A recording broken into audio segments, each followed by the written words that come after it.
大家好啊，歡迎嚟到 Powered by 我哋嘅 Riverside Street FM. Whispers Tea House 私語茶座。我個名叫 Y 記，係呢度嘅 host。咁呢個係一個新開嘅 channel 啦。咁我其實呢，就已經醖釀咗一段日子㗎啦。咁點知呢，係呢一排呢，應該講2025年嘅時候呢，咁就真正想落實呢個 idea 啦。咁主要係因為咧，同我嘅職業好大關係嘅。咁我係一個喺美國嘅做咗大概10零年 consulting 嘅一個 consultant 啦。咁我身邊係有好多好多好多好有趣嘅一啲職場小故事啦。咁其實我自己係 note down 咗好多，其實都幾搞笑下嘅。咁我自己咧係中意以文字嘅方式表達啦。但我好想咧，通過一個 podcast 將呢啲記錄低。咁其實呢個諗法我都有咗幾耐下㗎啦。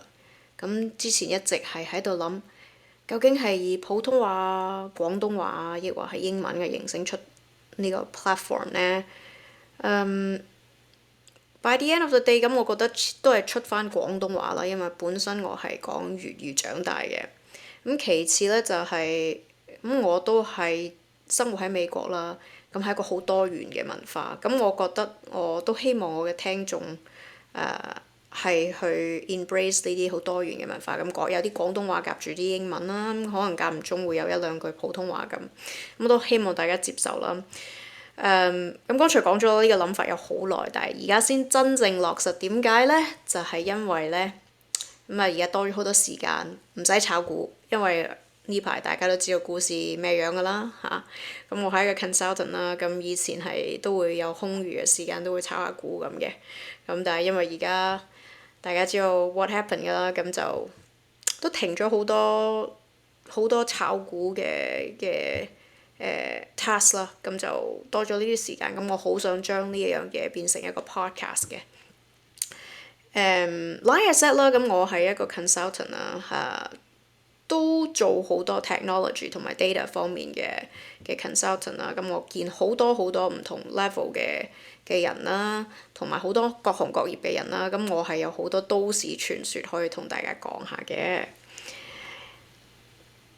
另外呢，仲有一個好大嘅原因就係前幾日呢，我就睇一個視頻嘅，係講一個美國嘅士兵啦，佢當時係去阿富汗戰爭嘅。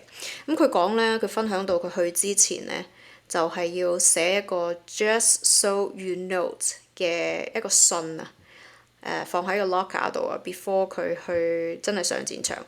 咁咧呢個就係因為咧，如果佢有咩事嘅話咧，咁佢屋企人或者佢愛嘅人咧，大概係可以知道佢嘅一啲生平嘅嘢啦。咁我發現好多我所知道嘅都市傳說啊，或者一啲工作上嘅一啲好有趣嘅事情啊，我嘅 loved ones 未必知道啦。咁我所以都希望通過呢個 channel 可以留低一啲嘢。In case what happened to me, they could know, right? They could reconnect with me, and get all those。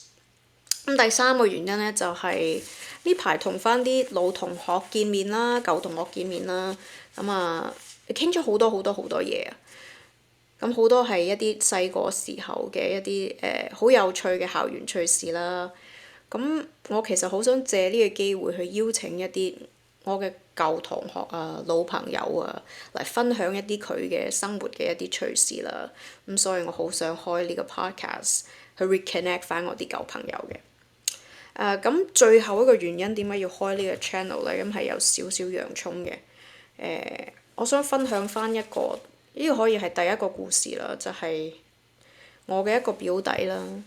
咁佢同我唔係 grow up together 嘅，但係呢，我哋係有好相似嘅背景嘅，就係我哋喺大陸出世啦，跟住呢，就嚟到美國讀書啦。咁跟住大家都係喺美國做嘢啦。咁佢係一個非常非常非常之叻嘅人啦。我講好多個非常，因為咧佢當年讀書係即係類似狀元咁樣啦，跟住嚟到美國呢邊讀書亦都係非常優秀啦。In general，佢係一個 very humble 嘅人。咁係我比較 admire 嘅一個人嚟嘅。佢好知道自己想做乜嘢，咁呢，佢從細呢就數理化非常之犀利啦。咁畢咗業之後，亦都係從事一啲化工類嘅行業。